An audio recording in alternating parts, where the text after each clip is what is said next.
Hi, Year 9. There's not any new work that we're doing today. What we want to do is mix together the rules that we've already learnt. And I thought you might need a little bit of help with that. So even though I don't have any examples to do, I'm just going to pick a few questions out of your questions here to help you out.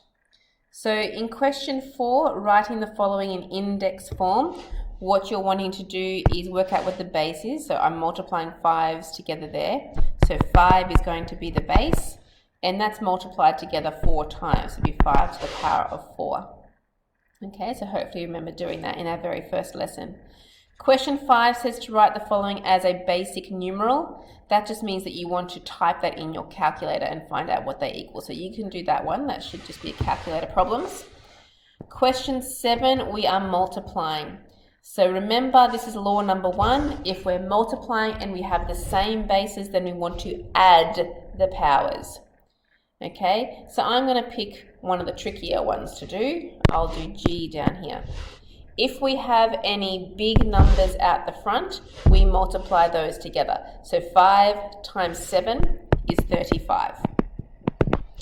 W is the base, and we want to add all those powers together. So 3 plus 12 plus 14 makes 29. So W to the power of 29.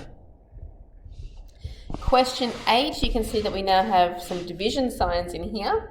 So when you are dividing, which can either be written with a divide or a fraction, dividing means you keep the base and you subtract the powers. So maybe I'll do G down here.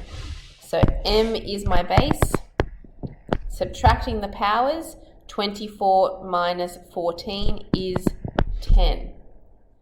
Now question H and I are slightly trickier because they'll involve 2 steps. I'll do I with you. To do I, you want to multiply the top together first, and that's using law number 1. So multiplying, x is the base. We have 6 plus 2 plus another 1. So 6, 7, 8, 9, x to the power of 9 divided by x to the power of 8. Then I want to use law number 2 to divide. So x is the base, and when we're dividing, we subtract the powers. 9 take away 8 is 1, but you don't actually need to write the 1, so just x. Question 9 is the power of 0. Remember that anything to the power of 0 is equal to 1. So 5 to the power of 0 is equal to 1. Just remember to be careful. W to the power of 0 is equal to 1, but the 3 wasn't part of that. So I need to do 3 times 1, which is 3. So just be careful with those, even though they're nice, easy. Power of 0 makes 1. Question 10, a power raised to a power. So these are the ones with the brackets, the 2 little powers next to each other. These ones you need to multiply those little powers. So let's do E. If there's 2 things in the bracket, that means that we need to do each base separately. So A for the first one, we do 5 times 3 is 15. B is the second base, 2 times 3 is 6. Question 12, it says write each of the following in fractional form. This is where we want to get rid of the negative powers. So if you remember, to get rid of the negative power, we turn it into a fraction. Whatever this is goes to the bottom. So a to the power of 1 would go to the bottom, and a 1 would go on the top.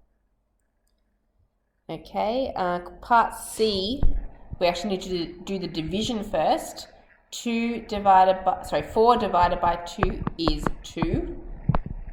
When we divide the m's, we subtract the powers. 3 take away 7 is negative 4. So that's where the negative power comes in. Then, to turn that into fractional form, the m to the negative 4 we put on the bottom so that it becomes positive. And because there's a big number at the front here, that's what will change the 1 that normally goes on the top to be a 2. Okay, so that should be hopefully a bit of help. You just need to finish these 2 pages, please.